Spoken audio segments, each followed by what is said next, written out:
Look, this high-fidelity record player is a pretty touchy instrument. The shoulder belt automatically applies itself when you close the door. With the magic touch of push-button driving. Buckle up and get ready for a ride down memory lane, where ashtrays, crank starters, and strange safety innovations once filled our vehicles. These once essential add-ons have been tossed onto the scrap pile of automotive history, replaced by sleek designs and modern tech we rely on today. Join me for a trip through the decades as we explore how these quirky relics disappeared over time. This is 50 useless old car features that have faded into history. In the 1950s, a unique thing happened in the world of cars: the integration of record players into cars. The idea was to make road trips more fun by letting people listen to their favorite music on vinyl while driving. But it didn't work out as well as they hoped.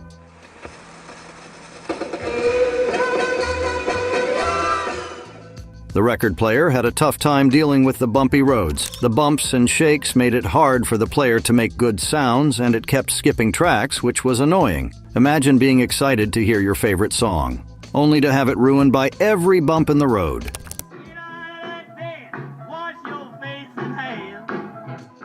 The dream of having a smooth and enjoyable road trip soundtrack was ruined because this old-school idea had serious problems. As time passed and roads stayed bumpy, people started seeing the car-mounted record player as more hassle than enjoyable. Eventually, better and more reliable car entertainment systems became available, and the old record player was phased out. In the 1990s, the era of car-mounted record players ended, closing a quirky chapter in the history of cars. Introduced in 1958, the Subaru 360 aimed to attract budget-conscious buyers with its small size and unique fiberglass body. The idea was to save money using fiberglass instead of regular steel, making it fuel-efficient and easy to build. What else can you say about a car that costs $12.97 port of entry? A little Subaru. However, the reality was not as good as the idea. Safety worries became more important than the cost savings. Fiberglass, even though it was light, didn't protect people well in a crash. It could break easily, making people doubt if the car could keep them safe. Also, the fiberglass body wasn't strong enough for everyday use. Unlike steel, which could handle daily wear and tear, fiberglass could crack and get damaged by weather. The little Subaru is cheap and ugly, but it goes anywhere the big cars go. Drivers started to worry if choosing fiberglass was a good idea for a car that needed to last. As the 1960s went on, people were unhappy with the Subaru 360's fiberglass body. The safety and durability problems were too much, and the car became less popular. Subaru realized the issues with their experimental choice and stopped using fiberglass for the car body by the late 1960s. The little Subaru goes anywhere and parks anywhere. The Subaru 360's fiberglass body wasn't the only one facing challenges. Cadillac's V864 engine had a similar fate. In 1970, American Motors Corporation introduced a small car called the AMC Gremlin in the world of cars. This car became famous not just for its name, but also because it looked very different from other cars. American Motors Gremlin is the little economy car that doesn't economize on the engine, because it's the only one with 6 cylinders, not 4. The Gremlin emerged when people started to like smaller and more fuel-efficient cars. The special thing about the Gremlin was its design, but not everyone liked it. The back of the car was short and looked like a hatchback. Some people thought it was strange or not pretty. People had mixed opinions about the Gremlin's appearance, and not everyone agreed on whether it was good-looking. It's smaller than any other car made in America, which makes it easier to park and handle. Some people, including critics and those who wanted to buy a car, found it hard to like because it didn't match what other cars looked like then. Compared to other small cars in the 1970s, the Gremlin's different appearance made people either like it or dislike it when they saw it on the road. Even though the Gremlin had good features and used less fuel, its unique look made it less popular, and its production was finally discontinued in 1978. Have you ever questioned why Nash's weather eye system became a mere footnote in automotive history, just like the AMC Gremlin? Stay tuned to find out. In the early 1960s, the Chevrolet Corvair gained attention for its unique swing-axle suspension, which, despite initial praise for innovation, later faced criticism due to handling and safety issues. Ralph Nader, a consumer advocate, highlighted these concerns in his influential book, Unsafe at Any Speed. Introduced in 1960, the Corvair's swing axle suspension differed from the usual independent rear suspension setups. It featured a single transverse leaf spring and a swing axle at the rear, allowing the wheels to move independently. While it offered a smooth ride in regular conditions, problems arose in specific driving situations. The Corvair has more, and the Corvair is ready and able to prove it. The main issue with the swing axle suspension was handling. During sharp turns or sudden maneuvers, the rear wheels tended to tuck under the car, causing oversteer. This made the Corvair prone to instability and challenging to control, especially for drivers unfamiliar with this unique handling style. Ralph Nader emphasized safety worries about the Corvair's handling in his 1965 book. Nader argued that the swing axle suspension increased the risk of rollovers and accidents due to its unpredictable behavior, especially with sudden steering inputs. The public outcry and increased attention prompted Chevrolet and the car industry to rethink safety standards and design practices. Corvair for 1966, waiting for you at the usual place, your Chevrolet dealers. In response, Chevrolet introduced the second-generation Corvair in 1965, which featured a redesigned, fully independent rear suspension IRS system. The new suspension design, the IRS Saginaw, replaced the swing axle setup and significantly improved the car's handling and stability. But were you aware that cars in the 80s had touchpad controls beforehand? Let's look closer at the Buick Riviera and what went wrong with its futuristic features. In the 1980s, Renault tried something new in their Fuego turbo car. They added a talking feature called Voice to make driving easier. The idea was to help drivers without them having to use their hands. Renault Fuego, built with the same passion to perform that turbocharged Formula One. Unfortunately, it didn't work as well as they hoped. The voice system started in the mid-1980 SS and was supposed to talk to drivers about different things in the car. The goal was to make driving safer and more convenient by giving information without making drivers look away from the road. But the way they did it had problems. One big issue was that the voice system often didn't work right. Renault Fuego, priced to move you from the here and now into the turbo zone. Drivers said they sometimes misunderstood what they said or made noises unreasonably. This frustrated people and caused them to lose trust in the technology. Another problem was that the voice system would start talking at the wrong times. Imagine driving on the highway and suddenly hearing the car talk about things that didn't matter or warn about problems that weren't real. This made the voice system more annoying than helpful. A cool $640 off the price. From Renault, the one to watch. Because of these problems, the car industry learned to be more careful when using technology in cars, ultimately leading to the discontinuation of this feature in the late 1980s. Renault Fuego, built with the same passion to perform that ignited Formula One racing. The issues with Renault's voice system showed that it's important to test and improve these features before putting them in regular cars. Curious to discover which other features in the automotive industry of the 1980s were considered undesirable? The Plymouth Prowler, introduced in the late 1990s, aimed to catch the attention of car fans by bringing back the fantastic style of hot rods from the past. Even though it tried to make people feel nostalgic, not everyone liked how it looked. That's kind of the point. It's how we do things at the Chrysler Corporation. It's how we build great cars and great trucks. The Prowler wanted to be different on the road with its sleek and unique appearance like a modern hot rod. It used bright colors and an open-wheel front end to have a unique look. However, not everyone agreed on whether the old-fashioned design was a good idea. Even though the Prowler looked stylish on the outside, it didn't perform as well as true sports cars. It had a V6 engine that gave it enough power, but it didn't meet the high standards that people expect from sports cars. This difference between the fascinating design and the not-so-great performance left some fans feeling let down. In the end, Plymouth Prowler's old-school style, despite being bold and unique, got criticized for not living up to people's high expectations for sports cars. The production of the Prowler eventually ceased in 2002. But its retro design remains a notable and distinctive aspect of its legacy. Outrageous. We just had to build it. Well, it's not exactly for everyone, is it? Now, still on sports cars, do you remember when the Jaguar XK8 was considered the ultimate luxurious sports car? Curious about what happened? Let's explore and discover the reasons. Number 1. Water balloon bumpers.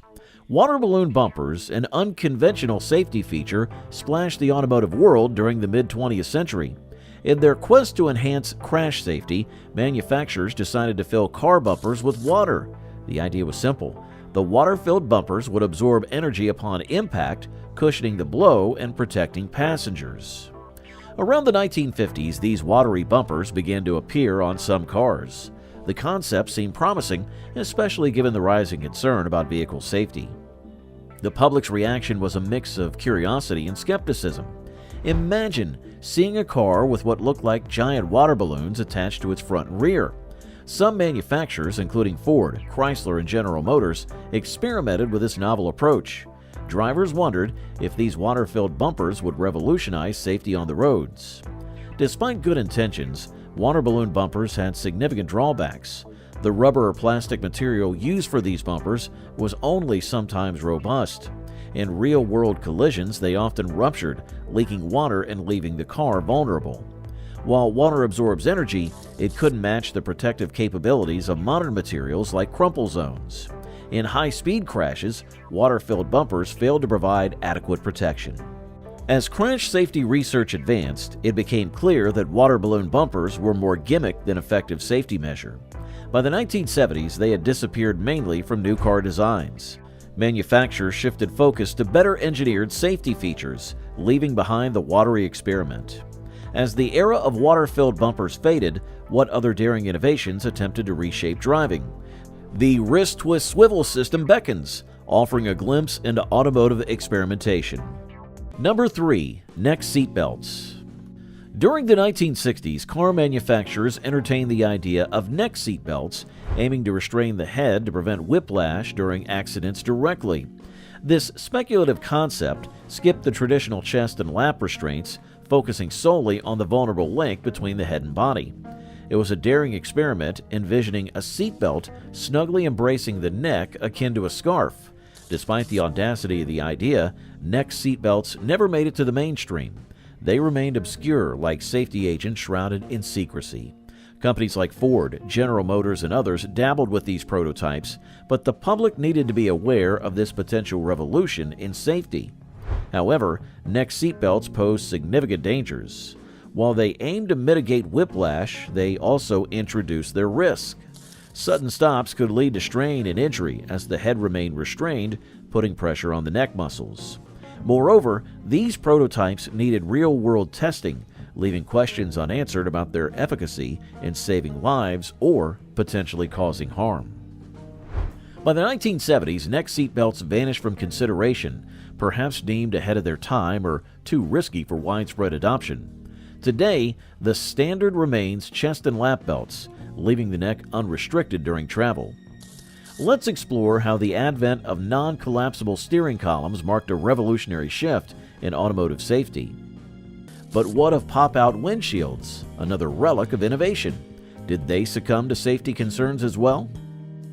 Number 6. Pop-out windshields. During the mid-20th century, a curious relic of automotive history emerged as pop-out windshields. In 1948, the Tucker automobile introduced these pop-out laminate glass windshields produced by Libby Owens Ford, serving as escape hatches for passengers. Utilizing a spongy rubber gasket, these windshields could be popped out in one whole piece, aiming to allow occupants a safe exit from wrecked vehicles. Initially, drivers were intrigued by this safety feature, envisioning surviving a crash and calmly popping out the windshield like a champagne cork. While other manufacturers took notice, Tucker led the way in popularizing this innovation. However, as with any new technology, there were inherent dangers. Firstly, during severe collisions, the sudden departure of the windshield could propel occupants outward, posing an ejection risk. Instead of shattering, occupants risked being propelled through the very glass meant to protect them, resembling human cannonballs. Despite the initial fascination, safety concerns mounted. By the 1950s, panoramic curved windshields stole the spotlight, offering improved visibility without the risk of ejection. As safety standards evolved, the Motor Vehicle Safety Act instituted new regulations, signaling the end of the pop-out windshield era. Gradually, these once innovative safety features faded into obscurity, leaving behind memories of a quirky yet ultimately impractical safety dance in automotive history. Let's explore lap seatbelts.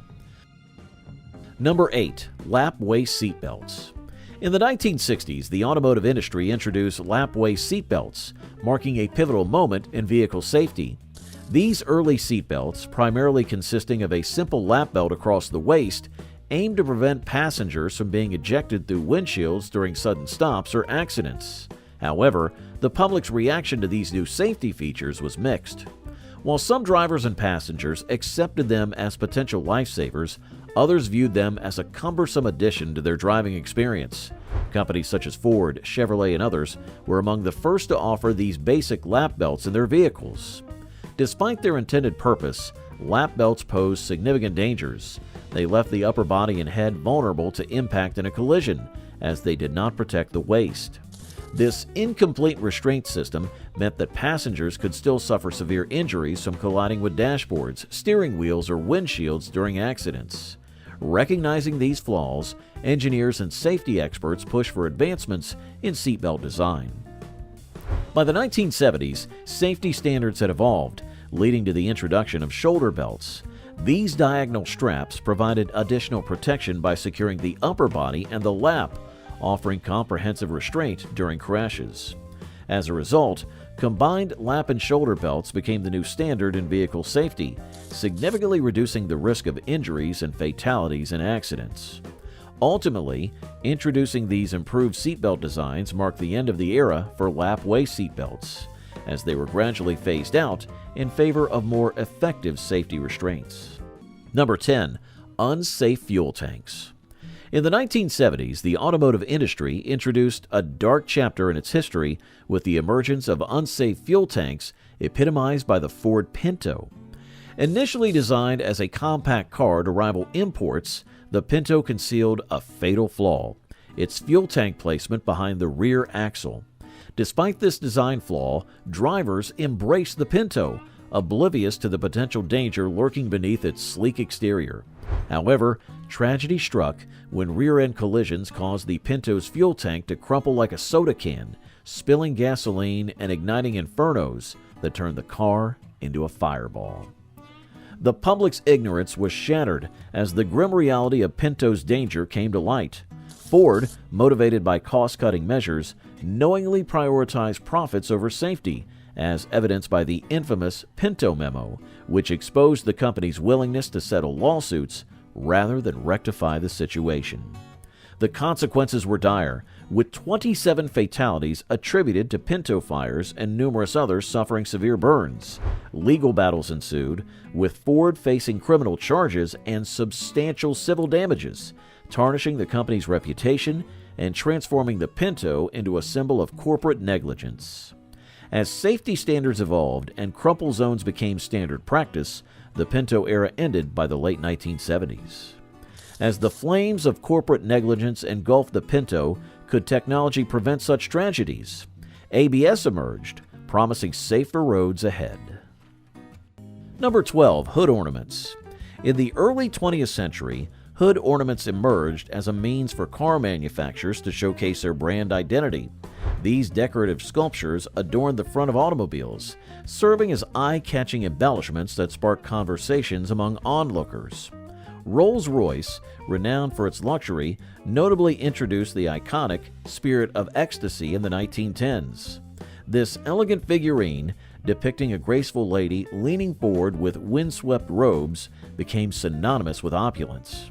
Various companies followed suit, with Packard's Goddess of Speed, Cadillac's Wreath and Crest, and Lincoln's four-pointed star conveying their narrative. Drivers admired these hood ornaments as badges and statements of style and identity. Dodge, for instance, opted for a bold approach with its charging ram ornament. symbolizing the resilience associated with the bighorn sheep and Dodge drivers alike. However, the allure of these ornaments was overshadowed by their potential danger. Elegant shapes such as wings, animals, and goddesses posed a significant impalement risk in accidents, turning into lethal projectiles. Pedestrians faced the grim possibility of being impaled by these ornaments, prompting safety concerns and regulatory intervention. By the 1970s, pedestrian safety became a paramount concern, leading to the implementation of regulations mandating collapsible hoods and blunter designs. Consequently, hood ornaments gradually faded from prominence, with many designs being retracted into the hood itself to mitigate hazards. While a few brands still retain their ornamental emblems, most modern cars opt for more discreet badge placements, marking the end of an era defined by these gleaming sculptures on car hoods. As hood ornaments phased out for safety, what other overlooked safety features transformed driving? Let's discover the lack of headrests.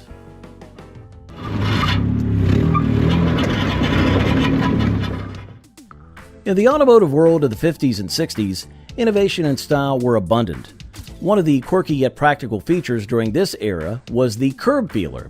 These unassuming devices were attached to the sides of cars and designed to prevent unsightly damage caused by scraping against curbs while parking. Curb feelers were essentially metal springs or wires installed close to the wheels. As a driver approached the curb, these protruding feelers would scrape against it, creating a noise that alerted them to the right distance. The goal was to avoid damaging the wheels or hubcaps. However, despite their good intentions, curb feelers had some drawbacks. They were easily damaged themselves, rendering them impractical in the long run. Models like the Cadillac DeVille sported these curb feelers, but their assistance was minimal. Unfortunately, they often broke or got bent out of shape, leading to their eventual decline. As cars evolved and rear-view cameras became more common, curb feelers faded into history, leaving behind a nostalgic reminder of a bygone automotive era. Curb feelers, though a small part of automotive history, showcase the continuous effort to improve driving convenience and safety. They represented a time when car manufacturers experimented with various features to enhance the driving experience. While curb feelers may have been short-lived and prone to damage, they served their purpose during a specific period in automotive history. Their eventual disappearance reflects the advancement of technology and the ever-changing landscape of the automotive industry. In the 1950s and 60s, cars embraced innovations like curb feelers to avoid curb damage. New push-button PowerFlight automatic transmission. Here's how terrifically it's going over with America's car body. From 1956 to 1965, Chrysler Corporation introduced a unique innovation in automotive technology: the push-button automatic transmission. This system replaced the traditional gear shift lever with a set of buttons, offering what seemed like a futuristic alternative to manual gear changes. Initially, Chrysler launched a 2-speed version called the PowerFlight, which was later upgraded to a 3-speed version known as the TorqueFlight. In Plymouth showrooms, push-button PowerFlight gets the nod, especially from the women who enjoy its convenience and ease of operation. The public was fascinated by this space-age feature, with many feeling that pushing buttons to shift gears was like something out of a science fiction movie. However, the reality was less impressive. Many drivers found the buttons confusing, especially those who were used to the conventional gear lever. The buttons also had a tendency to stick, leading to frustration among users. Despite the initial excitement, the push-button transmission introduced unnecessary complexity to driving. Maintenance and repairs were difficult due to the intricate mechanisms behind the buttons. As the 1960s progressed, car manufacturers realized that simpler and more reliable gear shifts were preferable. By 1965, push-button transmission had lost its appeal, and lever-controlled automatic transmissions became the norm. Chrysler eventually phased out the push-button system, and other automakers followed suit, recognizing that straightforward controls were more user-friendly. The fascination with Chrysler's push-button transmission in the 60s promised a futuristic driving experience, but fell short due to its complexity. Early voice alerts, like those in the Chrysler LeBaron, attempted to revolutionize driver interaction by integrating spoken notifications for various vehicle functions. Let's explore how this innovation aimed to enhance the driving experience. Fender skirt from a 1968 Cadillac DeVille convertible. Fender skirts, also known as spats in Australia and the United Kingdom, were pieces of bodywork attached to or part of the fenders. They covered the upper portions of the rear wheels, giving cars a sleek and streamlined look. Major car manufacturers like Chrysler, Nash, and Ford experimented with fender skirts from the 1940s to the 1960s. Initially, the public was fascinated by these additions. They made cars look like elegant floating boats, adding a touch of class to the design. However, they proved impractical as they obstructed access to the rear tires, making tire changes cumbersome. Drivers soon realized that these decorative panels offered no performance benefits, providing only visual flair. Before the 1950s, fender skirts covered almost the entire rear tire, but by the 60s, they only concealed the top portion. Luxury cars, including the Chevrolet Impala, often featured fender skirts, and they were commonly paired with white wall tires to enhance the overall aesthetic. As the 1970s approached, fender skirts began disappearing from mass-market cars as practicality prevailed over style. Drivers wanted easier access to their tires, leading to the gradual phase-out of fender skirts. However, Cadillac Eldorado models held on to fender skirts until the mid-70s, marking the end of an era for these distinctive automotive features. From the 1940s to the 1960s, fender skirts added elegance to cars, but they became impractical.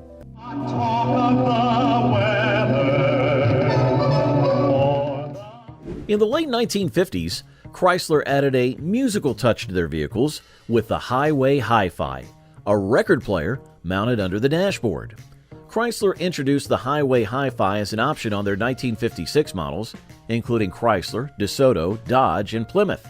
This system played 7-inch records at a unique speed of 16 revolutions per minute, specifically designed for this purpose. Larger records did not fit in the car, and smaller 45 revolutions per minute ones did not play long enough, so they settled on the 7-inch size, which gave about an hour of music per side. Columbia Records exclusively manufactured these special records for the Highway Hi-Fi.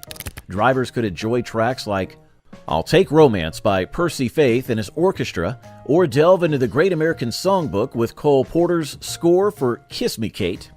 Historical talk selections from CBS radio series like You Were There were also available. However, the Highway Hi-Fi faced several challenges. It cost nearly $200. The proprietary records limited choices, and skipping was a common annoyance due to road bumps. Chrysler discontinued the Highway Hi-Fi after just 2 years. The allure of portable audio systems and the promise of skipping-free experiences likely contributed to its demise. Still, for a brief moment, vinyl-loving drivers had their symphony on wheels. Imagine cars that automatically protect you when you step in. But what happened when airbags took over? Let's explore how automatic seatbelts gave way to this groundbreaking safety technology. The problem is, most people forget to put the lap belt on, so of course they're not nearly as well protected. In the late 70s, automakers introduced automatic seatbelts as an innovative approach to enhancing vehicle safety. These unconventional restraints were designed to automatically encircle passengers when they closed the car door, aiming to promote seatbelt usage without relying on manual buckling by drivers. However, the execution of this idea fell short of expectations.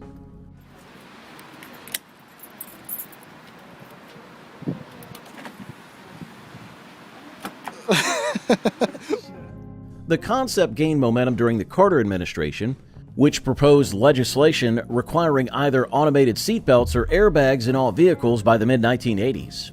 At that time, seatbelt usage was surprisingly low, with less than 20% of people bothering to wear them. Automakers were faced with a choice: invest in costly airbag technology or opt for more affordable passive restraints. Many chose the latter, leading to widespread adoption of automatic seatbelts. By the early 1990s, these peculiar devices had become commonplace. One common design featured a belt mechanism that diagonally traversed the driver's chest, extending from the A pillar alongside the windshield to the B pillar between the front and rear doors. However, this two-point system left the lap belt unsecured, proving riskier than no restraint at all in certain scenarios. Another variant required passengers to maneuver between the belt and the seat, which was clipped directly to the door. The era of automatic seatbelts came to an end with the rise of airbags. Legislation mandated driver's side airbags by the mid-90s, and by 1998, all new vehicles were required to have operational airbags on both driver and passenger sides. The use of seatbelts is not law in all states, but by September, all 1990 cars in the U.S. must be equipped with airbags.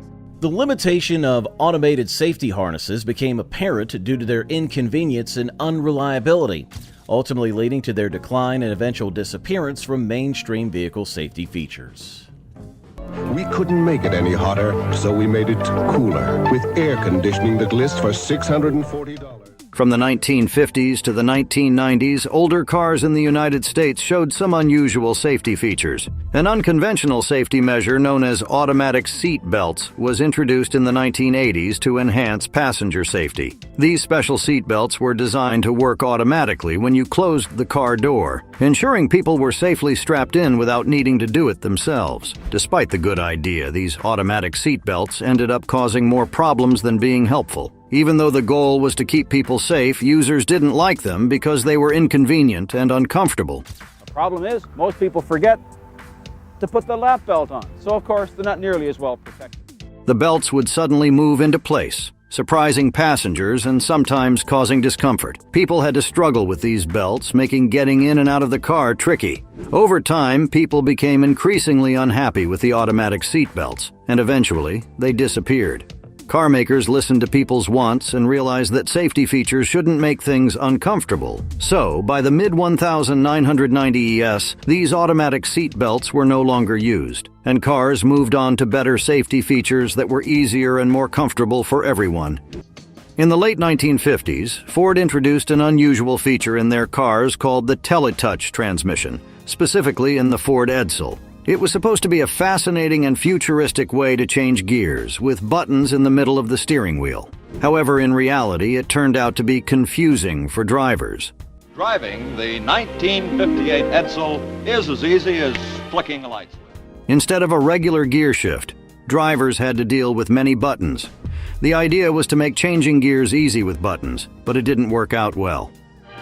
Edsel, the car that is already making automotive history for Ford Motor Company. People struggled to find the right button, causing delays in shifting gears and sometimes even unsafe situations. Safety became a big concern because the time it took to figure out the right button could be dangerous. Confusing button positions and gear functions led to unintended acceleration and other gear-related problems. As the 1960s started, drivers were unhappy with the teletouch transmission. It didn't live up to the hype and had safety issues. You can shift and turn the wheel at the same time, where the control remains stationary. So by 1960, Ford decided to get rid of it. Acknowledging the widespread criticism, and the teletouch transmission became a thing of the past in the world of cars. In the early 1980s, Cadillac tried something new with the V864 engine to save gas. This engine could turn off some cylinders when driving lightly to use less fuel. But despite the good idea, the engine had a tough time because it had problems and wasn't reliable. It's the exclusive new V864 fuel injection, the standard gasoline engine for all 1981 Cadillac. Starting in 1981, the V864 engine showed that Cadillac wanted to keep up with changes in the car world. The idea was simple but intriguing. Turn off cylinders to save gas when driving easily and turn them back on for more power when needed. This was a good idea because people cared more about using less fuel and protecting the environment. Test drive V864. Only your Cadillac dealer has it. Sadly, the V864 engine didn't work as well as planned. It had many problems, especially with the technology that turned off cylinders. This made the engine act up, causing issues like rough idling, hesitation, and sometimes even stopping. The fancy controls of that time couldn't handle the job perfectly. People who owned Cadillacs with the V864 engine were not happy. They had to deal with the engine acting strange and often went to the service center. Even though the engine promised to save gas, people were more frustrated with its problems. Because people were so unhappy, Cadillac stopped making the V864 engine after only a few years, around 1984.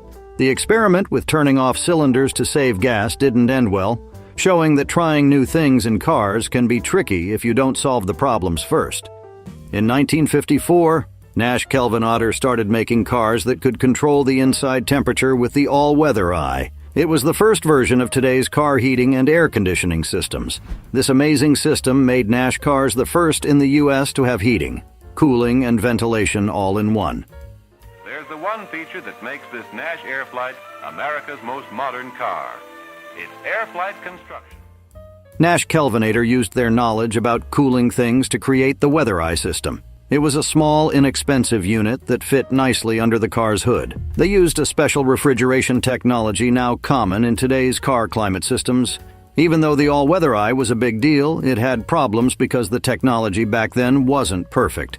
In the 1950s, making precise climate control systems for cars was just starting, and Nash's system, although new and smart, often didn't work well. The technology was complicated, causing issues that made drivers and passengers uncomfortable instead of making things easy. People using the all-weather eye had trouble keeping the right temperature, and the system didn't always work as expected. Trying to combine heating, cooling, and ventilation in one unit was a big challenge, especially with the limited technology of the time. Weather eye conditioned air system. It's thermostatically controlled, so that even in sub-zero weather you can drive comfortably in your shirt sleeves. As car technology improved, the all-weather eye problems became clear. Improvements in climate control technology and a better understanding of how to make HVAC systems work well made Nash's early attempt obsolete in the late 1950s. The things learned from early systems like the all-weather eye helped make later car generations have more reliable climate control features. In the world of 1980s car design, the Buick Riviera was known for something special: the touchpad controls. These were supposed to be a futuristic upgrade, making driving feel more modern. But unfortunately, they ended up causing a lot of frustration because they didn't work well and were hard to use.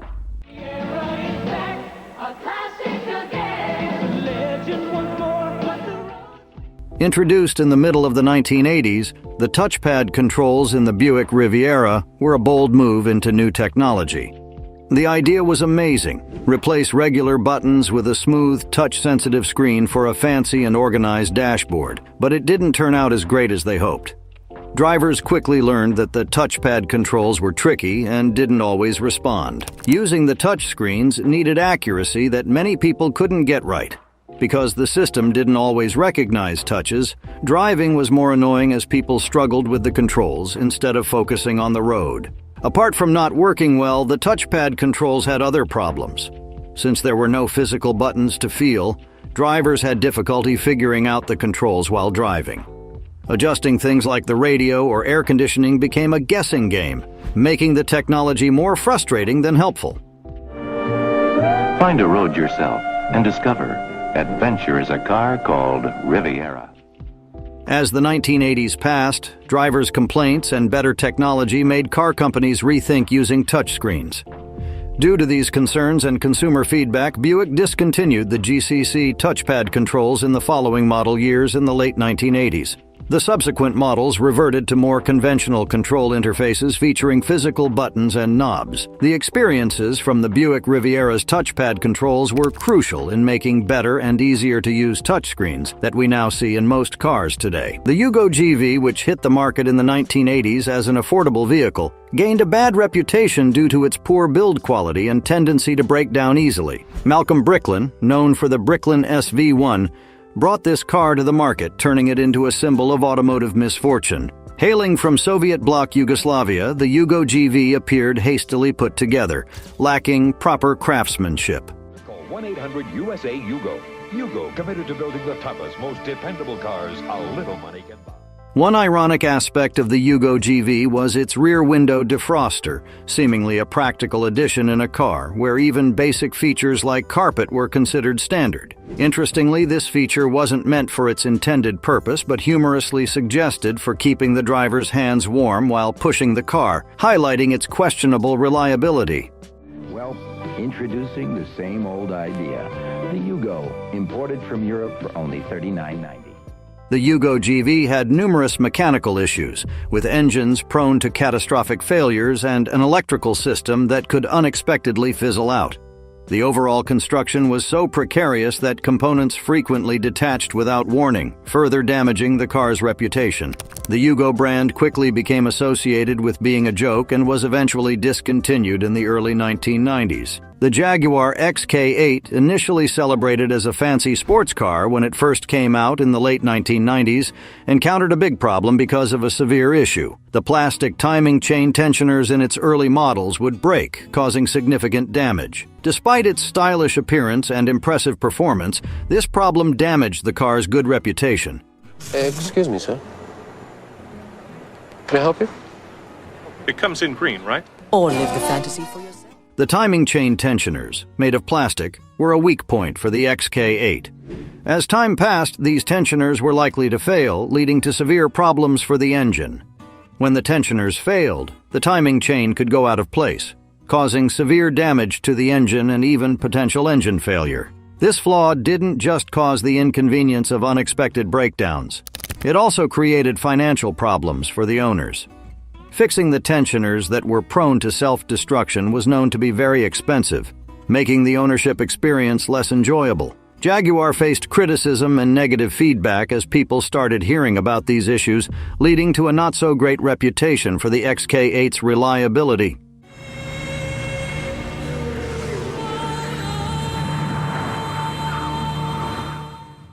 Even though the brand later enhanced the design by incorporating metal tensioners in subsequent models, the early XK8S unfortunately gained a reputation for being prone to this costly flaw. Number 2. The wrist twist swivel system. During the 1960s, an experimental automotive innovation, the wrist twist swivel system, surfaced as a potential revolution in driving dynamics. Ford's Mercury brand implemented this system in their Park Lane convertibles, substituting the conventional steering wheel with two rotating dials resembling handlebars. Despite initial intrigue, the public reacted with skepticism. Steering through twistable dials seemed more like a gimmick than a practical advancement. The system aimed to enhance comfort and intuition in steering, allowing the steering column to tilt upward for easier entry and descent to lap level once seated, flanked by armrests for support. Moreover, it offered an unobstructed view of the instrument panel, eliminating the rim's interference with forward vision. However, several factors contributed to its demise. Firstly, drivers found the wrist twist system bewildering, requiring mental effort to adjust to thumb rings and maintain loose hand positions. Additionally, the system lacked the tactile feedback necessary for safe driving, leading to confusion and potential hazards on the road. Safety concerns also arose due to the absence of a padded rim, leaving heads and knees vulnerable during crashes. Despite the potential for improvement with features like a telescoping column, the system was ultimately abandoned by the 1970s. Engineers recognized that while the wrist twist swivel system represented a daring experiment, the traditional steering wheel, the oldest invention in automotive history, remained unmatched in practicality and safety. Number 4. Non-collapsible steering columns. Before the late 1960s, automobiles were equipped with non-collapsible steering columns, rigid structures connecting the steering wheel to the wheels on the ground. Despite their long-standing presence since the inception of automobiles, the public largely overlooked these components until accidents brought their dangers to light. The unyielding nature of these columns posed significant risk to drivers in the event of a collision. Companies such as Ford, Chevrolet, and Chrysler, among others, incorporated these rigid columns into their vehicles. The primary peril stemmed from the lack of flexibility. During a crash, the force of the impact could propel the steering column forward, potentially impaling the driver and causing severe injuries or fatalities. Unlike modern collapsible columns, these early designs lacked any mechanism for energy absorption, offering no buffer to mitigate the impact severity. In response to mounting safety concerns, General Motors took a pivotal step in 1967 by introducing the first collapsible steering columns. These innovative designs could collapse upon impact, significantly reducing the risk of impalement and prioritizing driver safety. Subsequently, other manufacturers followed suit, marking the end of the era of rigid steering columns as the automotive industry embrace safer alternatives. Number 5. Swing-away steering wheels. Swing-away steering wheels, a peculiar innovation emerging in the mid-20th century, sought to revolutionize driver comfort and entry convenience. Introduced in 1961 by Ford, these devices were initially available as an option for models like the Thunderbird. They aimed to facilitate a seamless entry experience, offering a whimsical twist where the steering wheel gracefully swung away upon the driver's approach, creating an unobstructed path for entry. This innovative concept garnered significant intrigue among drivers, solving the age-old struggle of squeezing into tight parking spaces. While Ford was in charge of implementing swing-away steering wheels, other manufacturers also experimented with similar features during this period. However, swing-away steering wheels posed significant safety concerns despite the initial enthusiasm. These mechanisms behind these devices were prone to mechanical issues, occasionally failing to return the wheel to its original position after use, leaving drivers puzzled or even momentarily trapped. Moreover, the potential for accidental movement during driving presented a considerable risk, compromising the safety of the driver and passengers. As the 1970s approached, the allure of swing-away steering wheels began to fade.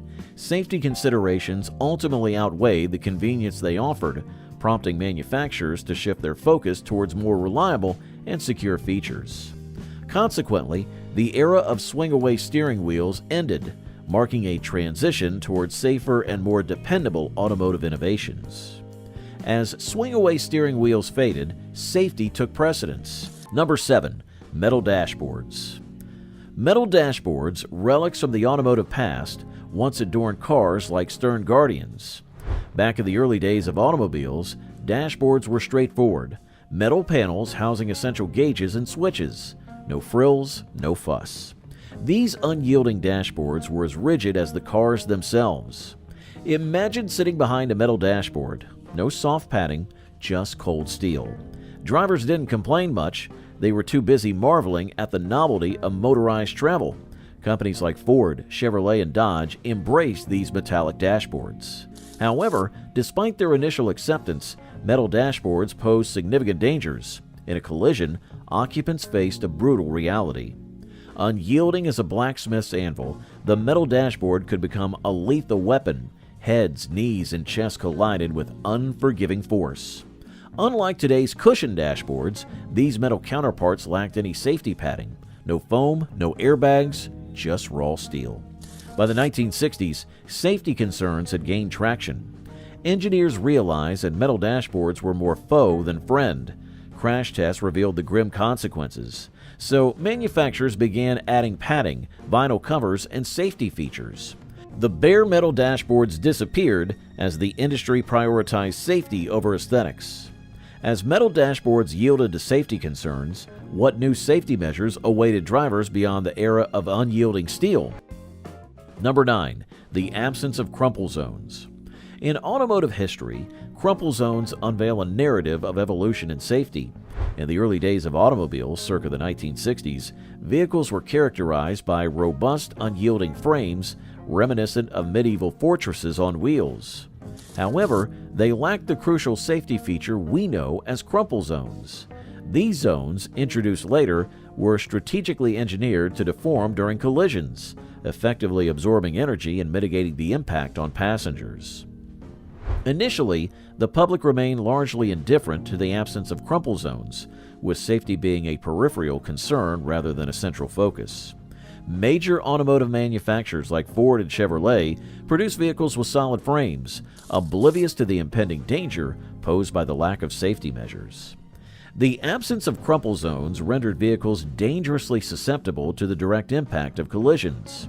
Without the capacity to absorb crash energy, occupants faced the full force of collisions, often resulting in severe injuries such as broken bones and concussions.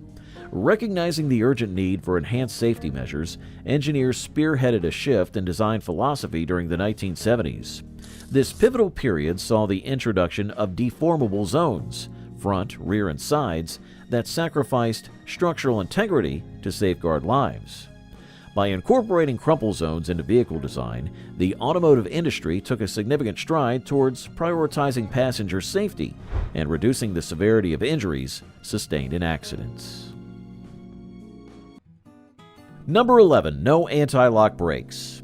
Anti-lock brakes, or ABS, emerged as a pivotal safety innovation with roots tracing back to the 1950s.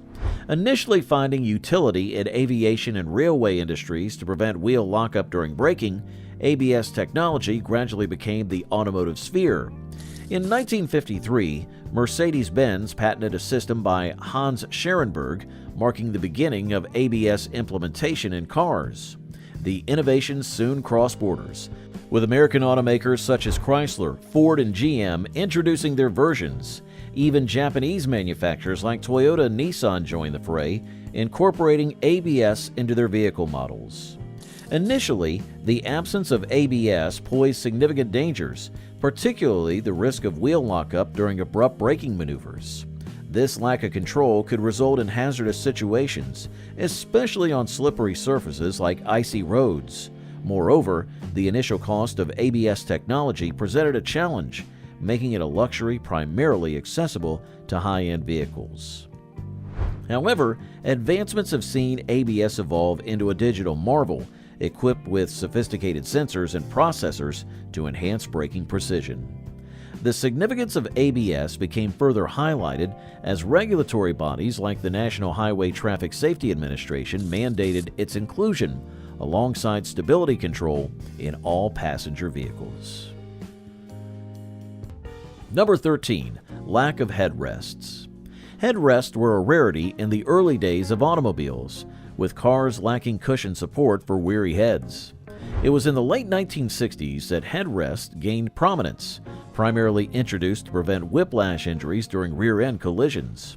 Initially, drivers didn't prioritize headrests, focusing more on factors like horsepower and chrome accents. However, the Swedish automaker Volvo took the lead in 1968 by making headrests standard equipment, prompting other manufacturers to follow suit. The absence of headrests posed significant dangers. Without them, passengers faced increased risk during rear-end crashes, experiencing the double whammy of their bodies being pushed forward. At the same time, their heads snapped backwards, leading to potential whiplash injuries and strain on neck muscles and ligaments. Neck vulnerability was a common concern as collisions could cause the unsupported head to swing wildly, further increasing the likelihood of injury. As safety standards evolved through the 1970s, headrests became mandatory automobile features. They transitioned from being perceived as mere comfort amenities to essential life-saving components. Today, headrests are ubiquitous in vehicles, effectively cradling passengers' heads to reduce the risk of injury during accidents. Additionally, the forward tilt of headrests align with the spine's natural curve, further enhancing their effectiveness in improving passenger safety. However, as technology evolved, car phones in the 1980s offered a different kind of connection. Let's explore the era of car phones next. Oh, dear. Oh, darling, where on earth have you been all this time? I was expecting you home much earlier than this. In the 1980s, car phones were very popular. These early mobile phones were not the small pocket-sized devices we use today. Instead, they were large and bulky, often requiring extensive installation in vehicles. Car phones began with a Bell system and were first used in St. Louis, Missouri on June the 17th of 1946. The original car phone equipment weighed a hefty 80 pounds, and initially, there were only 3 channels available for all users in the metropolitan area. Over time, more licenses were added, expanding the service to 32 channels across 3 frequency bands. Similar services emerged in other parts of the world, such as Finland's ARP and Scandinavia's Nordic mobile telephone system. Goodbye.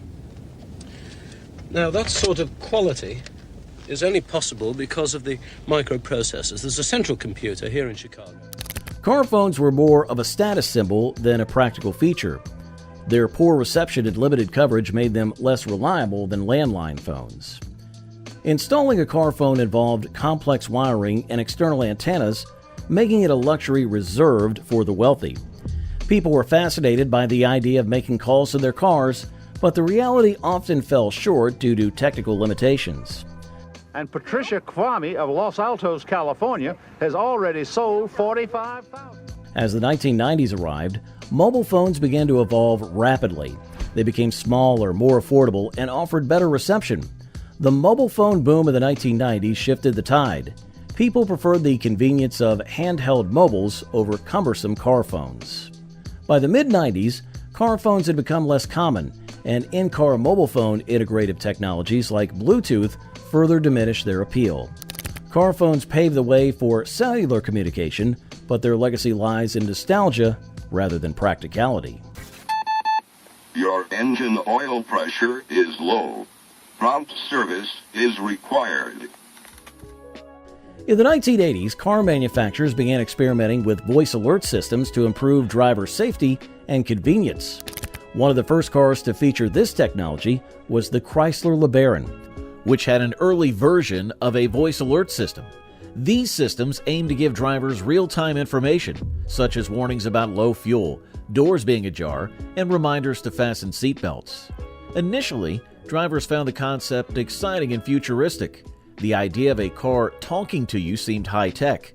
However, the reality was different. The robotic voices used in these systems were not natural or nuanced. Phrases like "door is ajar" or "low fuel level" became annoying, especially on long drives, and many drivers found the alerts more irritating than helpful. The technology of the time was basic. Speech synthesis was not advanced, resulting in monotonous mechanical tones that often distracted drivers as they tried to understand the alerts. By the 1990s, car manufacturers began moving away from voice alerts. Improved visual displays like dashboard icons and digital readouts replaced the need for spoken reminders, which drivers found clearer and more concise. While automated voice alerts eventually faded away, they paved the way for today's advanced voice assistants and infotainment systems. The key takeaway was that technology should enhance the driving experience, not distract from it. Now, what hidden trend revolutionized car design? Let's explore the ingenious concealment of fuel fillers behind license plates. Okay, I've got a 1990 Jeep Wrangler, and one of the big problems is this license plate that it makes it difficult to fuel up. Back in the 1940s and 50s, some car manufacturers got creative with their fuel filler designs. Instead of the usual exposed gas cap, they hid it behind the taillights, creating a secret compartment for fuel. The 1941 Cadillac Series 62 was one of the first to do this, cleverly concealing the fuel filler within the taillight housing. Although the light unit itself did not move, it was still a novel idea. Chrysler's Imperial, along with brands like Oldsmobile and Nash, followed with similar designs. Cadillac took it a step further in the late 40s by hinging the entire taillight unit to reveal the gas cap when needed. By the 1960s, this trend had faded, but there was still a way to hide the fuel filler behind a flip-down license plate. Ford pioneered this practice, and General Motors adopted it for many of their 1970s cars. For instance, the 1960 Ford Thunderbird hid the gas cap behind a spring-loaded license plate. This solution became popular among American cars until the 1970s. The decline of hidden fuel fillers was due to practicality issues. They were inconvenient to access, especially for those unfamiliar with the car and prone to damage. Eventually, a ban on center rear fuel fillers sealed the fate of this quirky feature. Up front, it's a car with an efficient 6 or V8 available. You can even order swivel bucket seats. Now that's comfortable. General Motors introduced swivel seats in their cars between 1959 and 1973. Imagine getting into your car and, instead of awkwardly shuffling in, the seat smoothly turns to face the door. This makes getting in and out much easier. Swivel seats were not entirely new, though. In the 1950s and 60s, luxury Chrysler models like the Dodge Royal, DeSoto Adventure, and Chrysler 300F had similar features. A leveler allowed the seat to swing out, making entry and exit simple. These seats replaced the older bench-style seats but required enough space to rotate, so two-door cars without B-post were ideal for them. Between 1973 and 1977, GM cars like the Chevy Monte Carlo El Camino, Chevelle, and Oldsmobile Cutlass had swivel bucket seats that not only slid but also spun. This added a bit of flair as you stepped out of the car. However, these seats had their drawbacks. They were mechanically complex and often failed, and the swivel mechanism took up valuable space, making passengers feel less secure. By the late 70s, practicality led to their decline. In 2008, Chrysler brought back swivel seats in its Town and Country and Grand Caravan minivans. The second-row swivel and go seats could turn 180 degrees, perfect for family conversations or picnics. However, this option replaced the popular stow and go feature, making it a tough choice for buyers. Chrysler discontinued swivel seats in 2011.